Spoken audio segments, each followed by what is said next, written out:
Welcome you back to the Landon Bussie program here on the Braves Sports Network, 91.7 WPRL, WPRL.org. We're on Facebook Live, WPRL, and we're on YouTube, Braves Sports Network. Charles Edmond, our producers, Jamario Brooks, Cedric Tillman.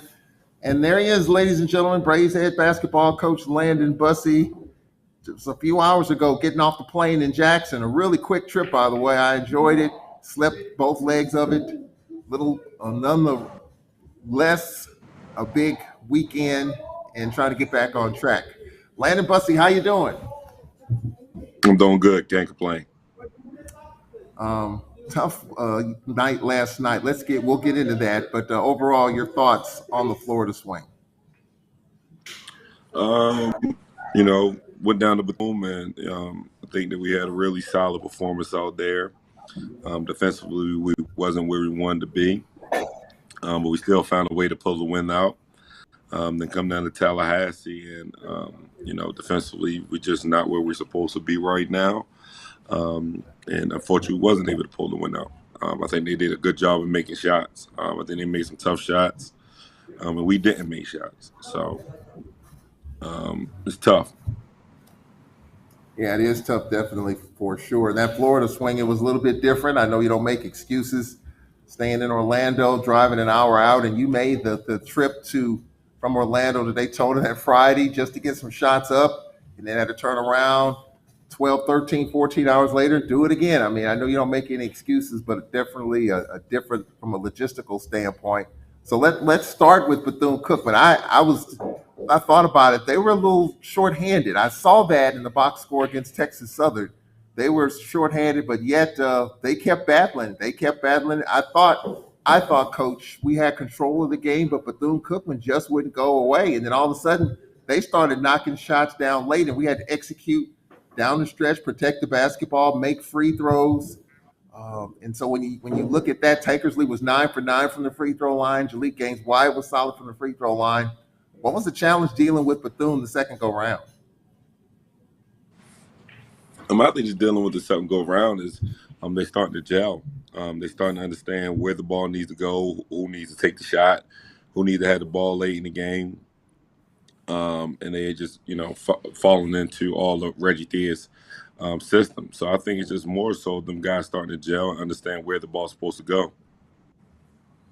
And you see there for those watching, Jalik Gaines-Wyatt with a steal and a layup. The ball wasn't sticking, Coach. I thought the basket looked like the size of an ocean. We're just getting kind of what we wanted. Daniel Braster with the nice ball fake and the bucket.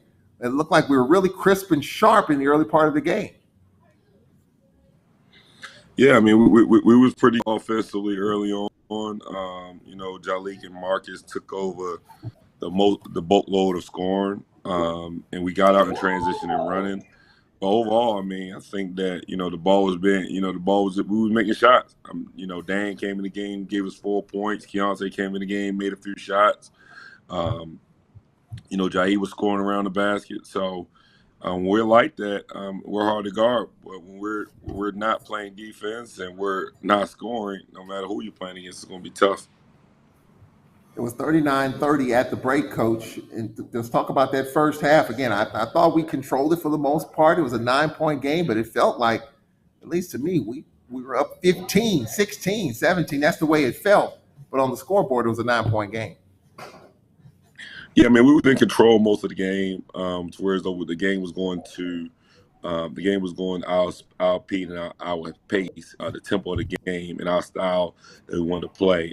It was feeding into it, so that's why it probably felt like a larger lead because, we was controlling the tempo.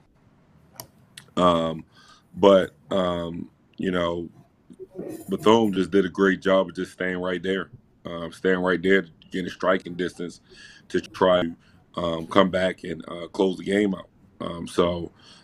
You take a hats off to them, them being shorthanded, but they still trying to find a way to compete. When you talk about controlling the tempo, Coach, I know you like defense 1, 2, 3, 4, 5, 6. So when you're talking about controlling tempo, the lower the score, the assumption here is that the lower the score, the better, because that's the kind of the way you like it. But I thought 39-30 at the break, we were on pace for an 80-point game, and that's just kind of the way the game flowed. Do you like that up tempo pace, or do you just want the ground and pound, just slow it down, get the steals and the deflections, be aggressive, the intensity, and grind teams to a halt? Talk about that. Well, man, it wasn't that we scored 39 points; is that we held them to 30, and then we could hold them to 30 again in the second half, which that'll be 60. So it wasn't us scoring 39, and then it's like for us is the higher those points get, the lower our chances of winning. When it's more of a low scoring, gritty, grimy type of game, physical, nip and tuck, in the 50s, 60s, low 70s, you know, we got to change. That's more, it's tough. It's tough for us. Really? So the higher the score, the more concerns you're getting. The lower the score, the more comfortable you are. Absolutely. Absolutely. Really? Okay. And because I just know how well you play defense, and you want to lock things down. In the second half, coach, talk about that because, again, with the exception of the last maybe couple of minutes of the game, they started to knock down some threes. And I thought we did a good job defending. I thought we did a good job on the boards, holding them to one shot. But then they started knocking down some threes to kind of extend it and make us hit free throws down the stretch. Yeah, I mean, Thomas made shots. Thomas made shots late. A lot of shots that he took late, was tough shots, but he made them. He made them. Like I think he's the all conference guy in the league. I think that he's the guy that could put his team on his back. And that's when they started to make that run. I mean, I think he finished the game with 28 points. Yep. But I think we did a good job defensively on that post players. We talked about we really wanted to stop the big kid, and I think he finished the game with 4 points. So, when you're playing against a well offensive team in Bethune Cookman, you can't stop everything. You would like to just try to slow them down as much as possible. But I think that we took the piece out the game that we really wanted to take out, which was their post player. Why when you look at what they did in that first meeting and the fact that they do have some pretty good scoring, and Trey Thomas, as you mentioned, he had 28 points in 37 minutes. What concerns you about Rozan, in which you had to feel like you had to slow him down in order to beat this team? What was it about his game that was so concerning? Just his skill, how he is on the post, how versatile he is, how he's strong. He know how to post. He's really good. Like he knows how to post up. Like he holds his seal. And I try to teach my kids a little bit of this, but he just does a great job of just posting up, holding his seal. Yeah, Rozan, 37 minutes, 4 points. He had 10 rebounds in the game. You talked about Trey Thomas, Seneca Willoughby had 16, and Khalil Kamara had 16. But then, of course, for us, coach, it was solid 1-2-3 punch with Jalik Gaines Wyatt, Marcus Tankersley, and Jai Benet, 10 points and 5 rebounds. But I thought a game like that, with it being so close, I thought a bunch of players stepped up. Daniel Braster with 4 points, Keontae Cornelius with 8, Davion Williams with 3, and then Pajot with 6. So every little thing mattered there with the others, with the exception of Gaines Wyatt, Tankersley, and Benet. They accounted for 57 of the 78 points. Coach, I talked with Tankersley the other day, and a Detroit Mercy transfer. Mike Davis was the coach there at Detroit Mercy, and he was explaining the story that once he was let go there, that you and Coach Davis had a conversation, and you were able to get Tankersley. Talk about how all that evolved. I thought that was a pretty neat concept and a pretty neat relationship and conversation. Yeah, I mean, Mike Davis just reached out to me and asked me that I need a guy at that position. And he was telling me about him and telling him how good of a kid he is, telling me about how good of a work ethic he has, and how talented he was. And I just started doing my research, and the more and more you watched him, he was like, yeah, you gotta let it have him. And so, and everything that Mike Davis said about Marcus is true. Just his character, his work ethic, his skill on the court. Um, everything. I mean, he's a really really good kid, really good guy. You really enjoy coaching. When you got him on the team, and he's gonna get out there and compete. He cares. He want to win. He's a gym rat. I mean, there's nothing I can say about Marcus since he's been here. That there's nothing but positive things for him, man.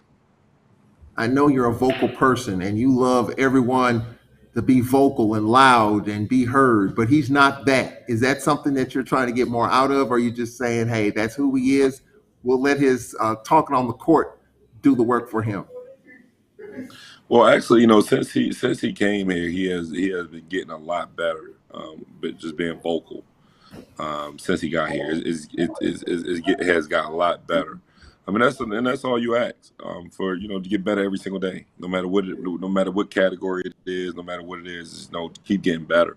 And of course, I'm never going to not find ways to try to find ways to push each player to get better.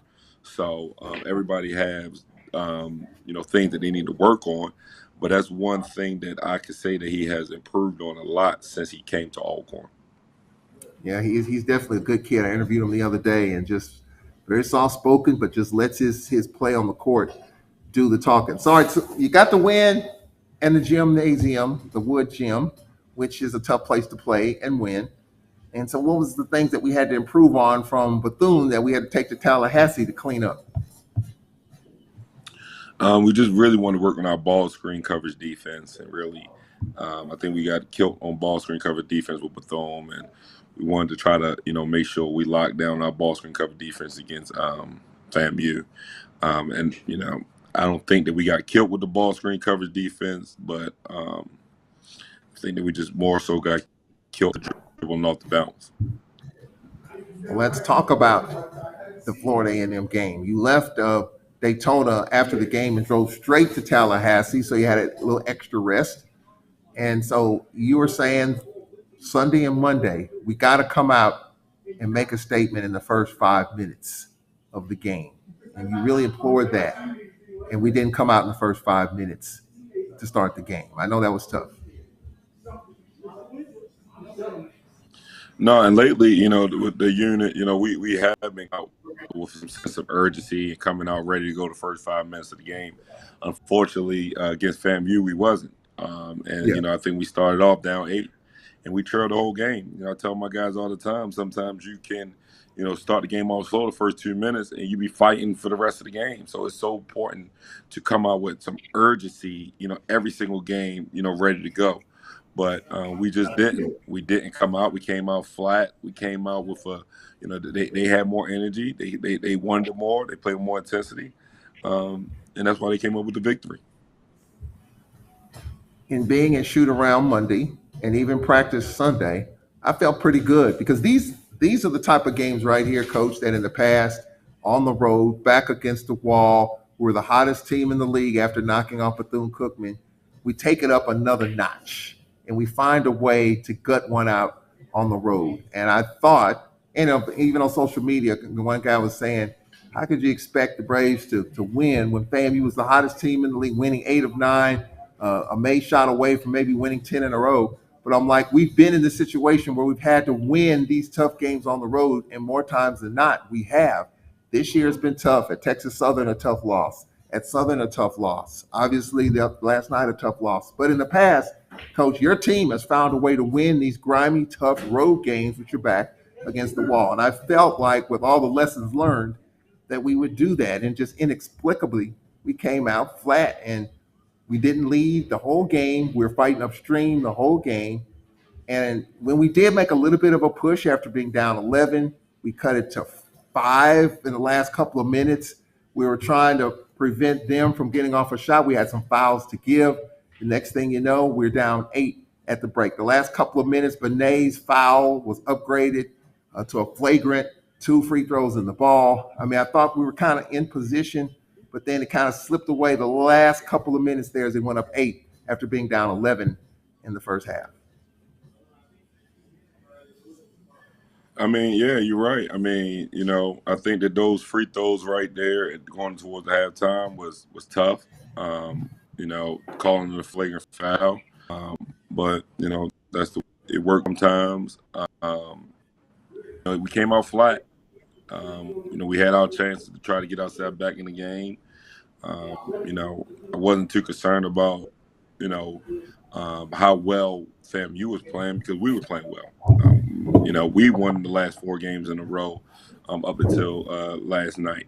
So, get overly focused on another team when your team is playing well, your team is practicing well, your team is preparing well. So I thought that we would be ready to play as well too. Um, but we just didn't. We didn't. We came out flat, came out slow, gave up too many offensive rebounds. But some things that I got to look back on film to see what we need to do and correct, and start working on those things in practice.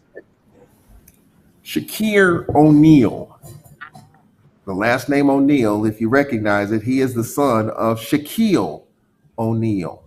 He didn't start in the first meeting at the Whitney Arena. They made sure to get him off early, despite their two-headed monster that can score the basketball. How tough was that to kind of adjust and deal with? What problems did Shaquille O'Neal? I just want to say Shaquille so badly, but I have to keep holding myself back. Shaquille O'Neal, what were the challenges of trying to deal with him offensively? I mean, a lot of his points just came off of just effort off his plays. Just he had 10. He had 10. I think he had 12 points, 10 rebounds, halves, 3 offensive rebounds, putbacks. Transition threes, running hard, running the floor hard. He just came out with some urgency. He came out ready to play. And it was nothing, that they drew up for him. He came out and made an impact on the game itself. So, you take your hats off to a guy who don't need a lot of sets called for him. Just go out there and play hard. Yeah, he was definitely a big factor in that game.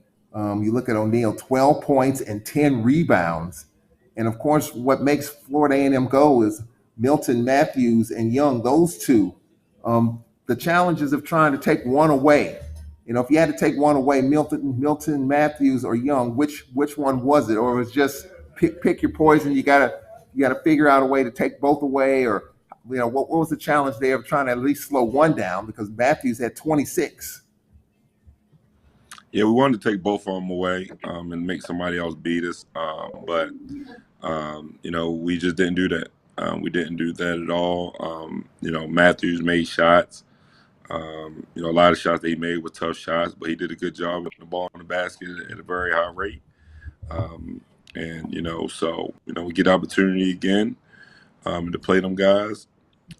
We'll make some changes on how we want to guard, how we want to defend, and hopefully we find a way to be successful. Talking with Braves head coach Landon Bussie, ladies and gentlemen, on the Landon Bussie program. Coach, you were talking about the 48 hours or the 24 hours or the shoot around the day of the game leading up to the game. As you kind of look back on how things unfolded, not getting off to a good start, of course, you have a pretty good bead and feel. Practice the day of the game, which was really light, I thought, but you made it known that the shoot around the day of the game was going to be a little bit more intense as you honed in on Florida A&M. But you were saying after the game, you just felt like just some stuff was missing there, just the intensity, the vocal stuff, just all the stuff that you like to see. Just those pieces quite weren't there, leading into FAMU. Yeah, I mean, it just wasn't. The attention to detail wasn't there. The urgency wasn't there. The focus wasn't there. You still try to find a way to go out there on the court, still try to find a way to put a plan together to win. But it starts with us just doing a better job. Understand focus. Every single practice, every shoot around, every film session. So we just got to do a better job of just locking in. Did you kind of get a sense the first 5 minutes that it's going to be one of those nights, like all that stuff was coming into your head the first 5 minutes when we were down 11? I mean, I just thought that we're gonna get ourselves back in the game. I think we cut the lead to 4. Yeah. Coming out of halftime. I know that we're gritty enough to find a way to at least put ourselves back in striking distance. So I think we cut the lead to 4 or something like 5. I'm not sure, but overall, I mean, it's just like, it's one of them games where as though we didn't shoot the ball well. I think they shot the ball extremely well, and we was on the road, so it's tough. We shot 57.7%, coach, on the road. You shoot 57% on the road, that's going to win you a lot of games. But the 3-point line wasn't kind to us, coach. We were minus 30. They were 10 of 24. And man, it just seemed like it was tough to get any threes to fall for us. We were 0 for 8 from beyond the arc. We normally get our share, but not Monday night. Yeah, I mean, reason why we was 57%, we talked about we just want to drive them guys, drive them.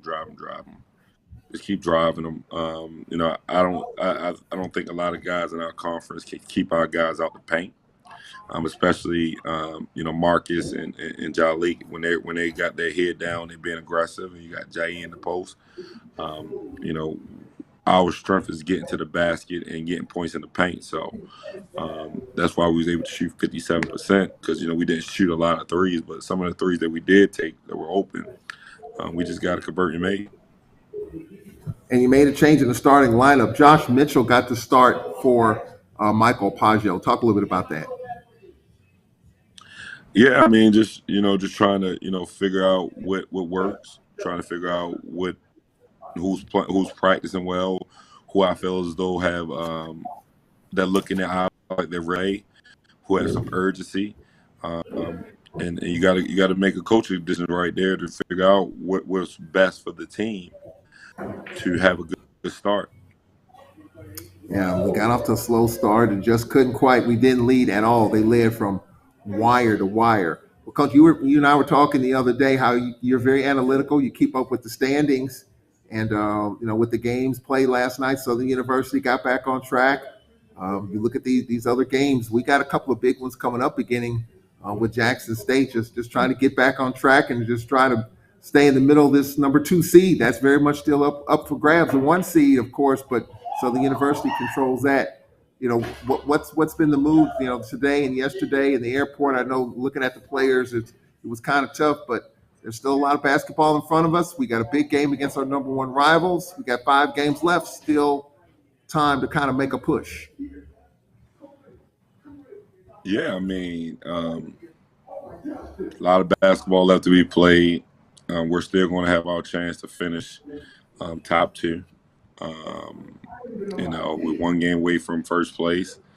We got a rivalry game coming up in Jackson, a team who beat us on our home court. We got to have some toughness and have some grit. Got to have some fight in us at this point. At this point, basketball and this late game is all about effort and toughness and fight. You got to have some fight. It's not about the X and O's. You got to have some grit. You got to have fight. So hopefully we can bounce back and respond while back up against the wall and get over to Jackson, Mississippi, all victorious.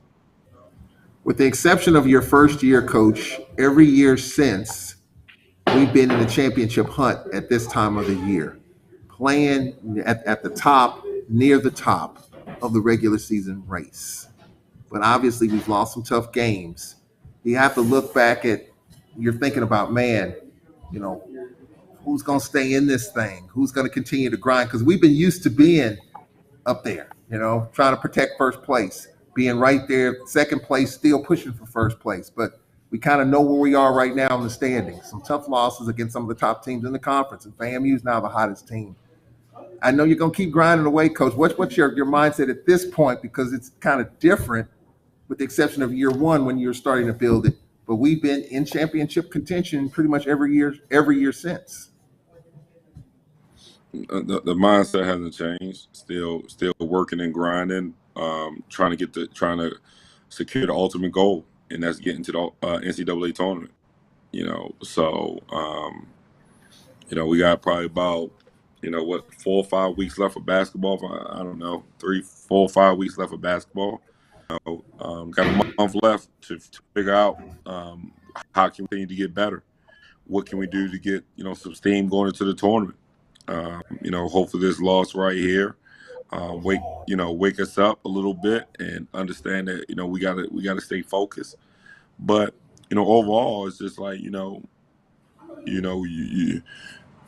used to being at the top and competing for a regular season championship. But right now, I mean, you're competing for second place. It's not too bad. It's not like you're competing to try to get in the SWAC tournament. So you got to find ways to find ways to still motivate your players.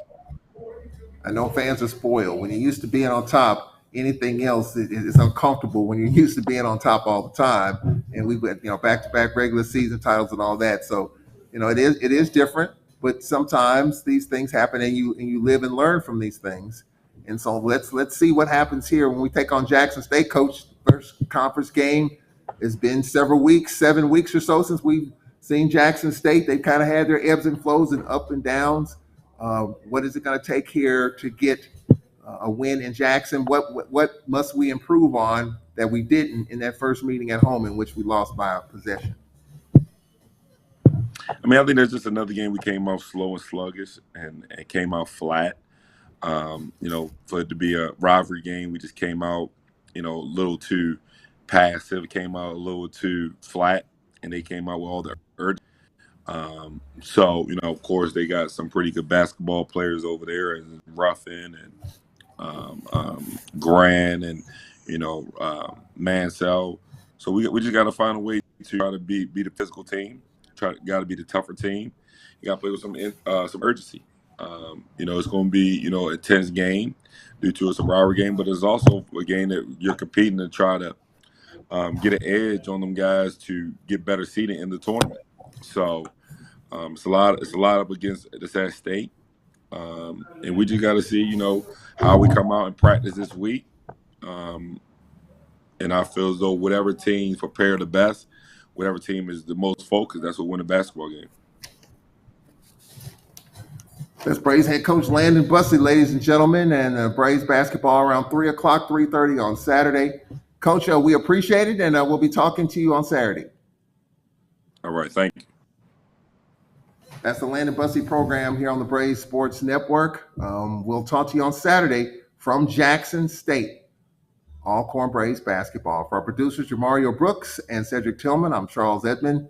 Had some glitches there towards the end, but it's a big game for the Braves as they try to keep pace for the number 2 seed.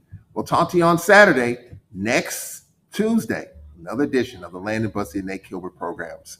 I'm Charles Edmond. Have a good Tuesday. We'll talk to you on Saturday. So long.